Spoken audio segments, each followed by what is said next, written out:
What's up, guys? How's it going? All right. We got quite a bit to talk about. We haven't done a live in a couple of days, so yeah, we can go over Bitcoin's price action, see what's going on with it, because it's in a pretty critical moment right now. A lot of people might not realize that, but where Bitcoin is relative to its daily momentum, it's looking like we might have a potential drawdown to 63K. But if we could recover here, we're at a recovery point, which is like a strong area of interest within this macro range that we've been in since February. And if we find support here at the end, then yes, we can recover back above the daily momentum and maybe even have the breakout of this range finally that we've been stuck in since February. Sup, someone else. How you doing, man? Okay, so let me just zoom out on the daily really quick so you can see what I'm talking about when it comes to that. So this is the daily momentum that's been holding us up since 26,000. And we've had a good strong retest there, strong retest there. We had a lot of great killer trades off of this daily momentum, right? And we lost it. So we can't use it the same way that we were able to before. At least not in the positive way that we're used to, preparing for those longs after we confirm it acting as support. But now we are seeing on the daily structure that it might be being confirmed as a form of resistance. And if that's the case, it opens the door to allow us to revisit these low levels again around like $63,000, maybe even like $60,000. Because like the 63K is now the evolved value area low for this macro range that we've been in since the beginning of the year. So we're banking on basically for us not to get down to those low levels again is just two critical levels of support. We have the local developing support level that we just bounced off of, and we have a very, very strong level of support at 65,800. So we got to hold that. And looking at the current price action, it does look like it's preparing us for a potential reversal, but obviously is not confirmed yet. What we need to wait for that confirmation is a break of this current momentum that we got active right here and the change of character. And that's pretty much the only two rules that we have left before we would want to enter along here. And we're at the support. So far, it's looking like it's almost honored as a form of support, but we could still just easily create a new low. So again, I'm waiting for a retest off this momentum, and we're going to use that retest level, see what the liquidity looks like on the heat maps, and potentially do a long off that change of character and long it to the this neckline here for a potential very large double bottom structure. And the measurable target for this potential double bottom, because it hasn't been confirmed yet, the measurable target would allow us to finally break, like based on its momentum, the 71,500 level, and should have enough momentum for it to act as a form of support. If I get the trend line here to the neckline, to the potential double bottom structure, and if it plays out and we break this neckline, we have it act as a form of support, the measurable target brings us back to the all-time high. So that's what I'm hoping for. That's what I'm waiting for. So I'm not sure what you guys are waiting for, but that's the play that I'm preparing for Bitcoin. It's just that we just need a little bit more time, more consolidation. Based on the momentum, it could take us up to about 8 to 12 hours before we get that move. So it might not happen within the trading hours that you're used to. So just prepare for a potential like overnight kind of run that could happen during this break here. Hi, I'm new and I want to invest with you. I don't know if I should buy USDT or what. Oh, you mean invest with me? So if you're thinking of like we were talking about the copy trader, yeah, you need USDT for the copy trader to work. So whenever I enter a trade, it's going to be using USDT as margin, and then you'll be earning or losing USDT with the trades. So yeah, you need to have USDT in order for the copy trader to work, if that's what you're talking about. Other than that, I don't take people's money and trade on their behalf, unfortunately.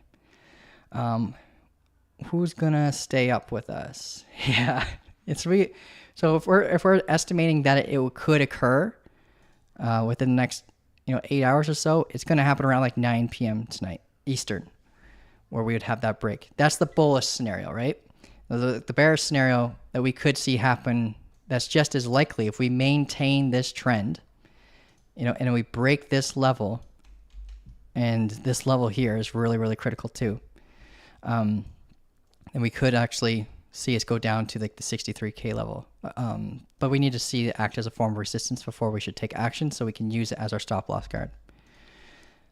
But that is the bearish case scenario, and the bearish case scenario could happen in a half an hour. But the bullish case scenario is more likely to take about 8 hours or so, like ranging here. And we could double bottom here, but I wouldn't jump in on that double bottom, because then the momentum has the ability to act as a form of resistance in confluence with this local resistance. So we'll see what kind of structural behavior we get during the time, but you guys know I will likely give you a signal if I'm confident that we are going to go up, and yeah, you'll know. I'll let you guys know. But what do you guys want to look into? I'm down to do some TA. I got until 2 p.m. I just did a bunch of recording for the course, and I had a coaching call today that didn't show up, so I got some free time. So what's up? Hey, I'm new as well. Can we learn to read price action like that? What tips can you give us to make it click?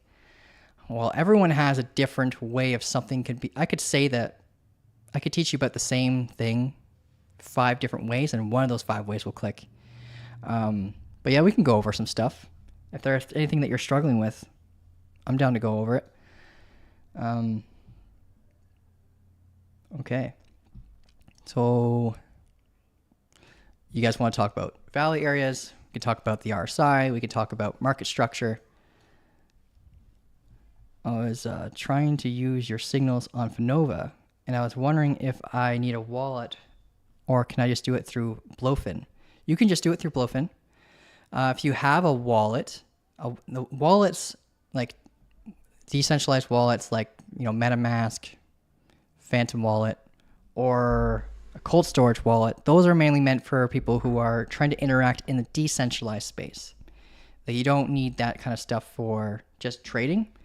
There are decentralized ways to trade, but in my opinion, you should have some experience in knowing, like just security experience, just knowing like what's a scam, what's not a scam, how to determine if a certain platform is safe or not. It comes with a little bit of extra skill, just making sure that you're safe. But in the centralized space like Blowfin's super safe. All you gotta do is check their reserves every morning to make sure it's safe to trade on. And that's something that I do for the community anyways. So if you're a part of Fanova or InvestShare or Alexo Crypto's community, if I find that there's something not safe with a certain exchange, when I look at the reserves every morning, you guys will be the first to know.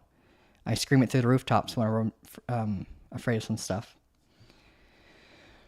Would you still be looking at Bitcoin's market cap all-time high at this point of resistance, even though the all-time high was quite recent? Oh, yeah.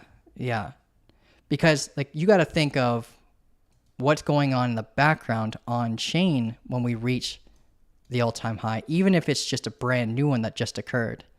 Because at this point, 100% of people who are holding Bitcoin are in a profit. So if 100% of people are in profit, you're bound to have, extra resistance from that. So like the sell pressure builds and builds and builds the closer you get to the all-time high. And where we are in this range, by us ranging like this, we're actually losing a large amount of holders, and like they're offboarding their funds right now, and new holders are coming in.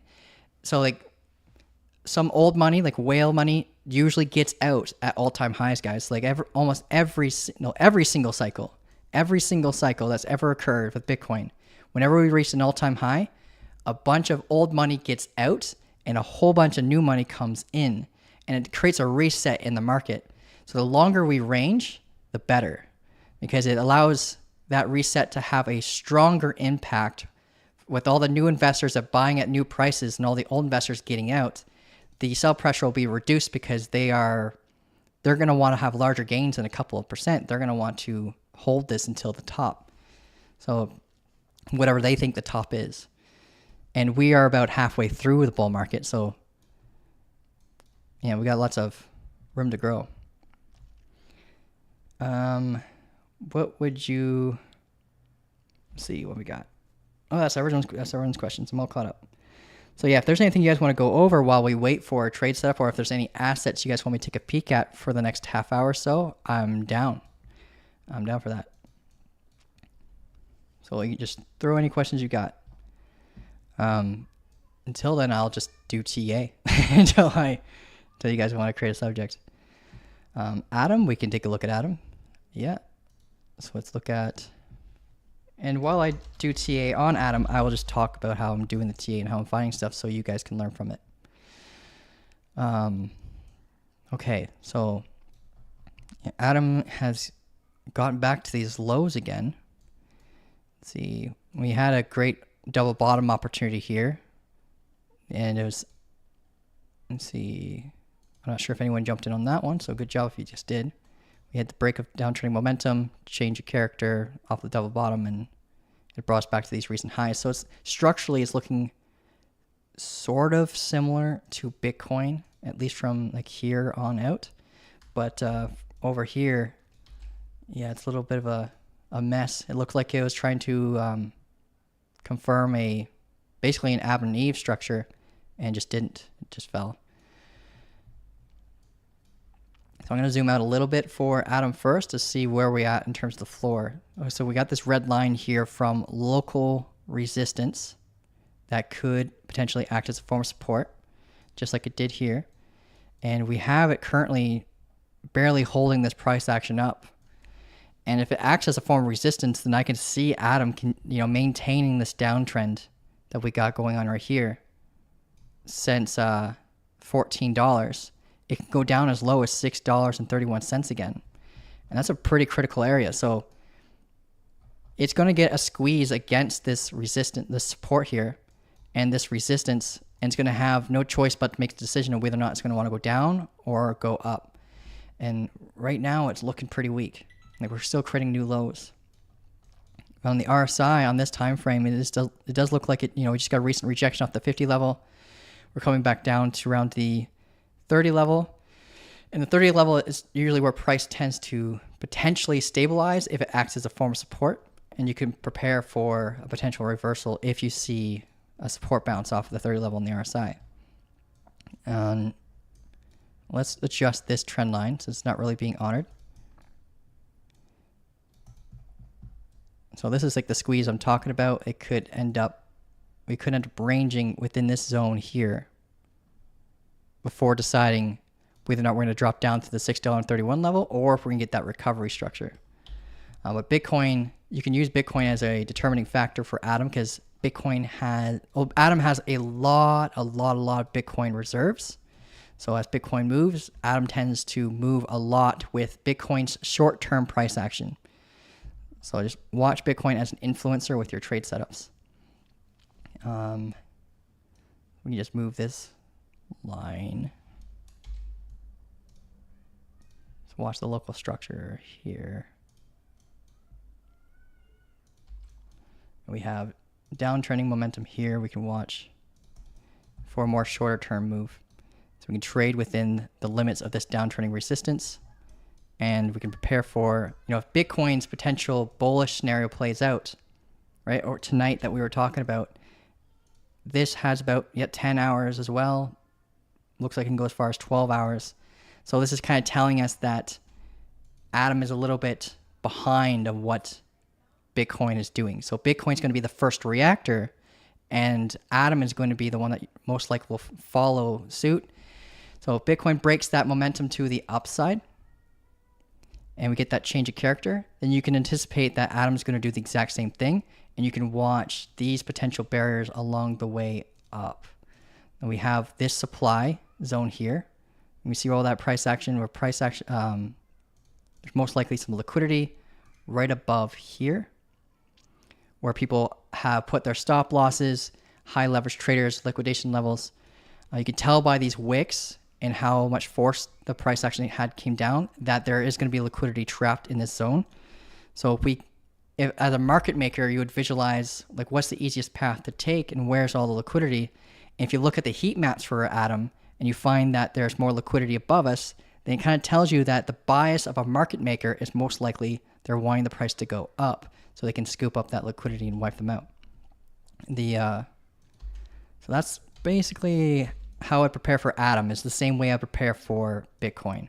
If we see this local low act as a form of resistance, then we can target lower levels and use the confirmation structure as our stop loss guard, and we can target as low as that's $6.31. But when you're looking to the left and you're trying to determine if it could go down that low, see if there's any structures to the left in like the larger time frames, like this double bottom, for example, and pull a fixed range off it so you can get an idea of where the value area high is, the point of control is, the value area low is, and you can use all three of those as a potential barrier where you can prepare for reversals along the way down. And if I grab the value area high here, it's going to allow us to tell us, it's going to be able to tell us if we're going to get acceptance into that value area if we have a candle close below it. And if we have a candle close below this level and we get acceptance in that value area, then price action is going to behave as if it's inside the same value area as it was back in August to October. So let's get this. I'm hoping that it doesn't, because it could be a really great investment opportunity, because if we get a reversal down here, that'd be a really great long-term macro hold. Like that's a trade that you could hold onto for potentially. Let's see how long it took for the momentum to bring it back up here. It was the last time it took it about 156 days to reach these highs. So if we had the same kind of momentum along the way up, it could take. You can get you can pretty much double your money in about half a year hold, assuming you're not using leverage. So this would be the first level you'd watch, the value area high, and we could see how we're behaving off of it already, right? We got the strong bounce off the value area high. So this would be the key level that you would want to watch. If we get a break to the downside in the lower time frames, we have this act as a resistance and we get the acceptance in the value area. That's a lot of confluence for a short. A lot of confluence. But the same goes for having it act as a form of support. We get rejected off of this area and we're not getting acceptance into that value area. We have it act as a form of support instead. That's also additional confluence for our long setup if we break this downtrending momentum in confluence with the change of character. Does that all make sense? I know some people who are new that might have gone over your head a little bit, but that's how I prepare for Atom. What we got lots of requests now. When we look at Bake, that sounds like a shitcoin, but I'll do it. Can you look at chat? And yes, VMC Microcipher B. All right, cool. Let's look at these assets here. We can look at Bake first. Yeah, we'll go down. Oh no, I'm missing some people. We got Atom done, and now we got Madic, and then we'll work our way down. So we can look at Madic. I'm not a fan of Madic lately because it's not really. It's so weak. It's so weak. Let me just look at though. Searching. We got Madic.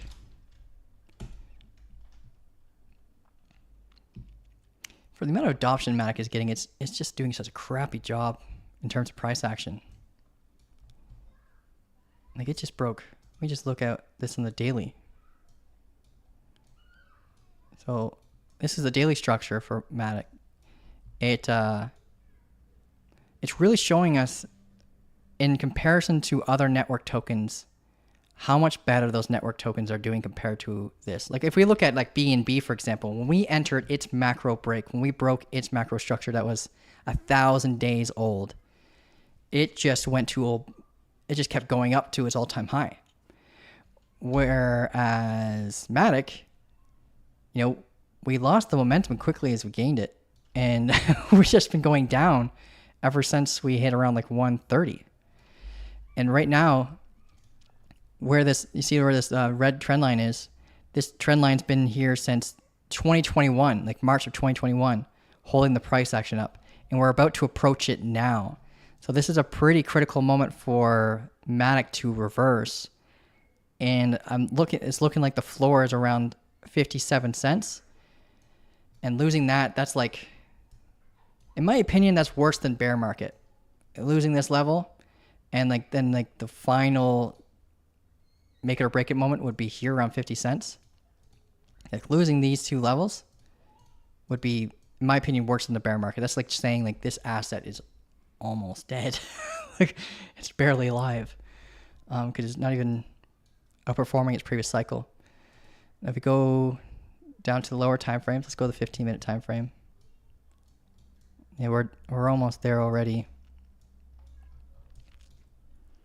We got this momentum here we can follow.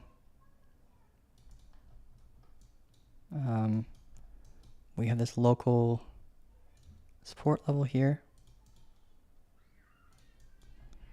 So let's see if it maintains this local support and potentially get the same squeeze that we're talking about with Atom and Bitcoin right here. But structurally, we can tell there's some liquidity here waiting to be potentially taken around 63 cents. And its window for its make it or break it moment is about 9 hours. So this is basically on par with Bitcoin's price action movement. It's not behind like Atom is. So we can anticipate that Atom is pretty much going to, not Atom, Madic is going to be moving alongside Bitcoin's moves almost identically. So if Bitcoin loses that key level support around 65,800, then I can very, very easily see Madic going back down to like the 57 cent level. And here, similar to what we saw with Atom, this could be a really, really amazing potential long opportunity down here if we get down to those low levels. And it would likely come in confluence with Bitcoin being around 63K. So that's Madic. There's not really much structure right now to help determine where you're going to enter a long or where you're going to enter a short. But other than the fact that we have this like local support, if lost acts as a form of resistance, then you can use that swing guard as your stop loss. Until then, for the bullish scenario, we kind of need more of a picture painted, and then we can use that structure. Any questions about Madic before we jump into a new one?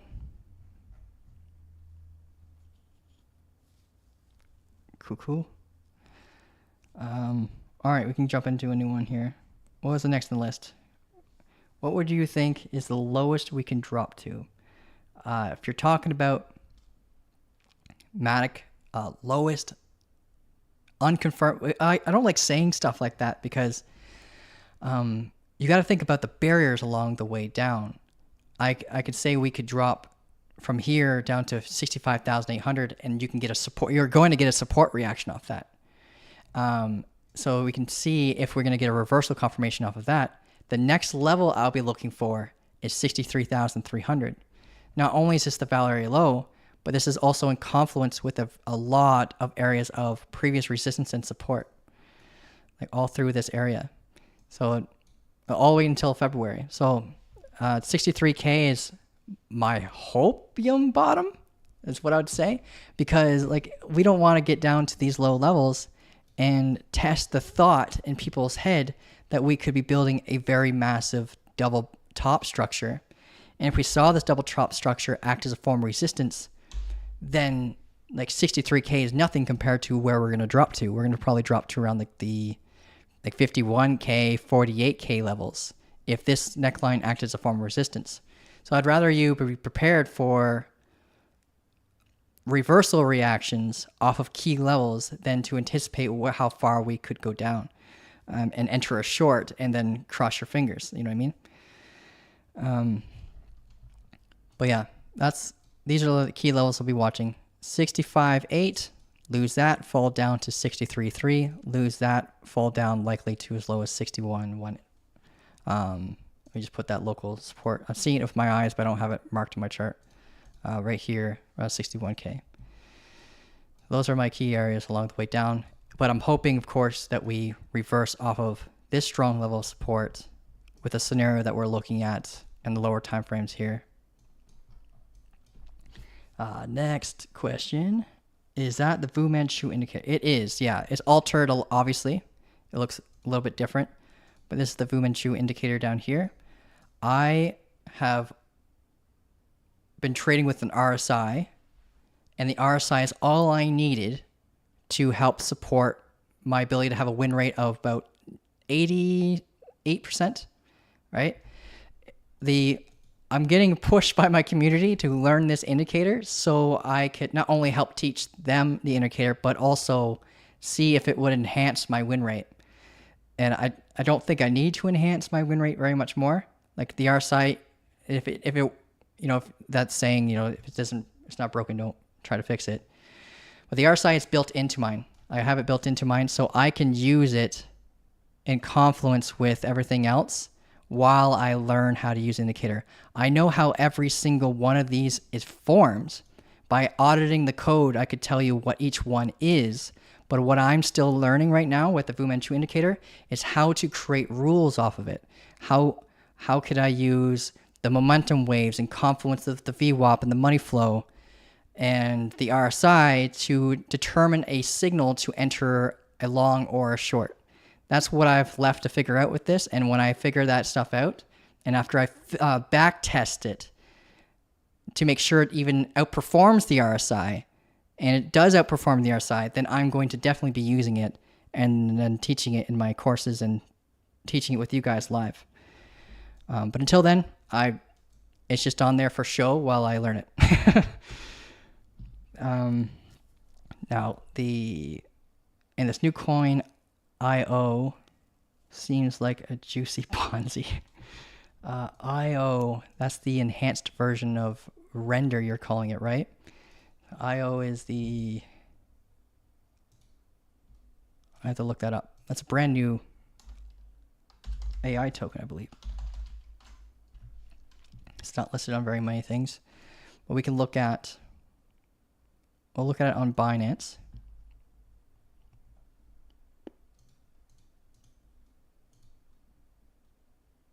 Oh, that's 640 to 490. That's a pretty big drop. What's that percentage-wise? That's like 25%. That's probably why you want me to look at it, see if there's a potential reversal on this thing. So the downside with this thing is that it's very low market cap still. So when you enter a trade, you're likely going to be, if you are good at risk management, you are likely going to have to be forced to use a small amount of funds with this. Let's say, for example, we were to be prepared for a long scenario here, right? We just confirmed a double top. Like we got this double top structure here. And when we came down, this level came down and had it act as a form of resistance. And then this was technically the confirmation candle right here. So a lot of people probably entered a short off this candle, potentially even higher if you're using like Fibonacci confluences for your short. But anyways, if you're on a short on this, I'd watch this momentum very, very carefully. And we can see that we have a horizontal level of resistance here. So there's definitely a sell wall happening here. Like someone's exiting the market, and every time we retest this level, we can't break past it because of that sell wall. The confluences I would normally want to wait for is break this momentum, see if we get acceptance into a value area, and the change of character that you'd want to wait for. Let's look at the value area concept first. So we have this structure where we can pull value area from. We got the fixed range volume profile here. We do the start of consolidation. So from this candle to the breakout candle. And this is our value area. So value area low is going to act as a form of resistance when we come up to revisit this place. Well, if we do. If we don't, then the next level of support that I'll be looking for is this recent high. Recent highs tend to act as a strong level of support when they're first retested. And then you can see if through consolidation if it's going to be honored and give you a strong reversal. So if we keep coming down and we maintain this momentum, then the low is around like $4.43 that I'll be prepared for. If we get the reversal structure and we get the break, then I'll be targeting at least the previous value area low. And if at the time you don't see a rejection off of it and you see acceptance inside the value area, then the only thing you have to worry about is the point of control, and you can target the value area high from there. But until then, the measurable target does not look like it was met for the double top. So we grab a trend line, we get the trend line from these highs so you can find your center point. And you get from the neckline to that center point, you basically grab that trend line and you put it at the point of the breakout. And you get your measurable target. And the measurable target says that we're going to be likely revisiting this recent high here. Doesn't mean we have to hit it, right? But it means that potentially we can go as low as here based on the measurable target. Lots of times targets aren't met, but it's up to you as a trader to decide like when to know to exit the market. And in this scenario, if you're targeting this location from the double top and you see a break of this momentum and then change of character, that should be a very, very strong warning sign telling you to get out of your trade early and accept the profits that you got. And at this trade setup, so we get this break, your stop loss guard would be roughly around here. That's a 4.45% risk. So if you're trying to be consistent with your losses, you're going to have to put in a lot less funds than you're normally used to in order to, like almost more than 4 times more than what you normally put into a trade. Or put, yeah, that's pretty much it, man, yeah. But it's like a 1 to 2 at least to that target, if that played out.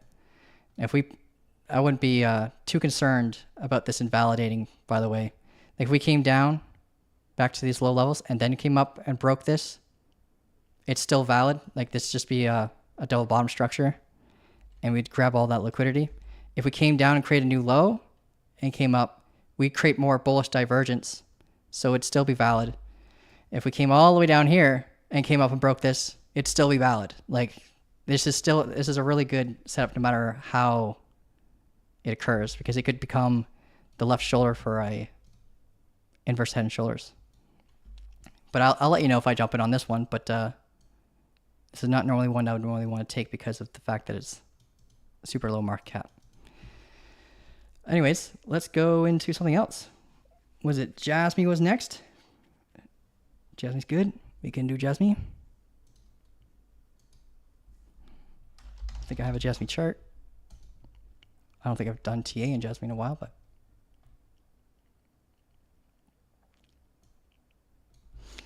yeah, the last time I did TA on it was this double bottom targeting the value area high.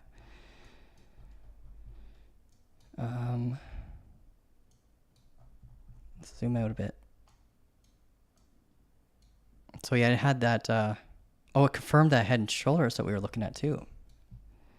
So we can draw this trend line from here to here now. Its positioning looks stronger now.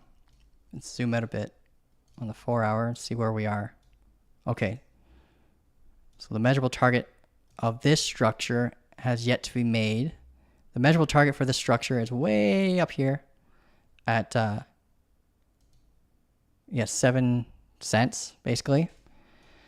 And where was this red line come from?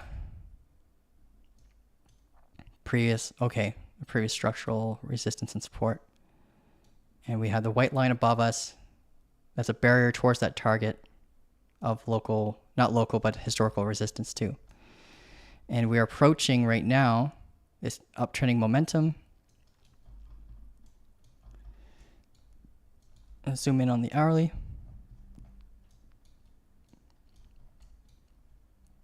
Like we had the head and shoulders play out. And we're now building a falling wedge structure. And its apex is coming in confluence with the uptrending momentum here. So we could see a reversal, above this red line here, or we could drag our feet and hit the momentum before breaking to the upside. I'd say the upside because like this is a bullish structure, while it's active, it is bearish. Like we're in a downtrend while it's active, but they tend to normally break to the upside. It's about 65% chance that these things break to the upside. Because what's happening in the background is basically like volume is starting to dwindle inside of a falling wedge, and it's falling. The volume is reducing typically near really strong levels of support because the people who are doing their short and their sell pressure, their confidence is getting lower. So the volume reduces as we get closer and closer to strong levels of support because of that. So when you see rising wedges or falling wedges, look down or above you and see what are the critical levels of support and resistance that's causing the volume to be unconfident with the continuation of that direction. And then it gives you a good edge of knowing when to prepare for your trade. But anyways, yeah, we can actually have a active fixed range volume profile from the starting of this point to where we are now, because we're having a merge of two value areas from this price action here. So we can actually adjust this to make it's called structural fixed range from here to here, and we can use the POC value area data to help us guide through our trade. So we can anticipate not only this red line acting as a potential form of support, but the confluence of the value area here. So we could box this zone if you want, like this. So you ever see anyone like box zones of support and resistance? It's because there's like a gap between two key levels, and you can use that entire gap as potential demand zone.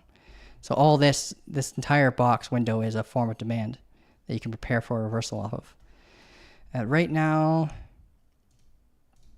the momentum on Jasm is suggesting we could get a high volume move soon, and that is roughly in 10 hours. So just like Bitcoin, I guess we're on the hourly right now, right? So it's just like Bitcoin then. We're going to have a high volume move, guys, in the market within 10 hours. So we can adjust this to this time frame and just prepare for a potential reversal off this. I'll be really cautious entering along if this breaks, and if you get that change of character structure that you want to jump in on, like a double bottom, then you're going to have to be cautious about this level as well. Relative to Bitcoin's barriers, see how this behaves. If Bitcoin hits a strong level of resistance in confluence with Jasm hitting this resistance, or in confluence with the sell wall in the order books, then you listen to the market and potentially take some off the table when we get there. If the risk to reward ratio is even supported by that potential barrier scenario. And then we have the bear scenario, Bitcoin loses at 65.8 level and Jasm loses this level in confluence with that, then you can use that data to prepare for a short. But again, prepare for low volume on the short because of the fact that it's in a falling wedge. And then this downtrending momentum is going to act as a barrier along the way down. So it could be a low volume trade along the way down. Is that good? Does this help you everything with Jasm? We got lag. Sorry, man. I've got about 5-10 minutes left. I'm sorry I don't have more time, guys. Let's see. It has a $400 million worth of volume on Blowfin. Volume is a key word because just because it's $400 million worth of volume doesn't mean it's $400 million worth of margin. Like it could be a bunch of high leverage traders, and the high leverage moves tend to cause whipsaw price action as people get liquidated and stuff like that. Kyle, can I get a... Oh, yeah. What's up, man? How you doing? I already got out of my short on IO. Oh, cool. Right on. So Mario and Lavius we're diving in on IO. I heard some of the community jumped in on that. Congrats, guys. Because I saw some of you guys were 10x on your account just from that asset. Would you say Brett was bullish or bearish on the 1 hour? Brett, what even is that? What are you, Brett? Oh, it's one of those fucking meme coins. Okay. We can take a look. We got, we'll do Bybit. Bybit has a lot of good liquidity. This is the, you want me to look at the 1 hour. So the 1 hour has a tweezer bottom reaction. It's not bullish engulfing, but it's still a tweezer bottom reaction. If you look to the left for confluence off of it, we can see that we're in this demand zone. This entire zone here is a form of demand. If you ever see these, like a consolidation continuation structure, it's usually what it comes in as. Right before structure like this, it's going to act as a form of support on the upper side. Like the recent high is going to act as a form of support. And the low is going to act as a form of support when we get acceptance inside here. This all is technically a value area that you can watch the behavior off of. And the same thing when it's above. Like if you ever see consolidation just prior to a drop, and then we have structure here, you got to watch that consolidation area like a hawk when you're in a long opportunity. You got to watch this like a hawk when you're in a short opportunity, because it's situations like that. So from here on Brett, you can pull the fixed range volume profile. You can include this data if you'd like, or you can separate the two. Like you can separate between here, and then you can also have a fixed range from here to here and see the like how the behavior occurs within this area separately, or you can include it as one. After you see price acceptance back inside this value area, you can merge the two value areas together. But until then, yeah, let's just leave it as is, and you can just mark each one of these levels to see how it reacts. And you can see it bounced very, very strongly off the value area low of this previous structure in terms of full body acceptance. And if we get to the 15-minute time frame, we could use the downtrending momentum to help guide us into a potential long if you're not already in one off of that. So we got, this is more broad resistance that we should watch. I would even make that a potential area for a stronger long opportunity. And we have the local evolving momentum here. Structurally, it's a little bit messy. So this is, we got a very strong V-shaped recovery here. There's a couple things that could happen that you can prepare for. What I would be preparing for, see this level here at 15 cents, is likely going to act as a form of resistance. It's guarded liquidity. And if we break this momentum, instead of getting a rejection here, which I'm most likely going to expect after seeing a pump like that, but if we instead break through this, I'm likely going to anticipate this acts as a form of resistance, push us down for this level to be squeezed as a form of support, and then maybe potentially create an inverse head and shoulders. And you can grab the measurable target, and I'm going to assume it's going to be in line with this downtrending resistance. That's if we get the inverse head and shoulders behavior. You got to be as patient as you can with that. And yeah, the measurable target brings us right to the downtrending resistance. So this is very, when you see confluence like that, you should use it as a tool to help with your expectations and to prepare for what could occur. Like that's about 5 hours from now. If that's something like that were to occur, you just look at the age of the left shoulder, and this one's about 5 hours. So we get the breakout, the right shoulder should be roughly around the same age, about 5 hours. If we instead get rejected here, which is, in my opinion, more likely to happen when we're combating against all that local resistance. But you never know with these altcoins, right? It doesn't take very much money to move them, so it could break right through it and go up. If we get the rejection instead, you would kind of want to wait for the confluence with acceptance into the valley area here and a break of the momentum and the change of character. And that would probably happen in line with what Bitcoin's doing in about 8 hours or so. I hope that helps you with Brett. This is probably one I would avoid. Like, what's the drawdown if the inverse head and shoulders played out? About 4%. Yeah. You can make more money doing leverage with Bitcoin and safer. Let's see. Let's go back to the Bitcoin chart. Okay, guys, I'm basically at time. I could probably do one more question. Have you ever tried the TDI indicator? I don't know what you mean by TD. I know what TDS, like TD sequential. And unfortunately, yesterday I tried pulling up the TD sequential because I wanted to teach someone about it during a call. And it seems like the TD sequential is taken down. I can't find it anywhere. Every time I pull up like the old like links on it, it just says it's been breaks in-house rules all of a sudden, but it's been an indicator for years. And I don't understand why it's been taken down. But no, I don't know the TDI, or at least the abbreviation. I might use it.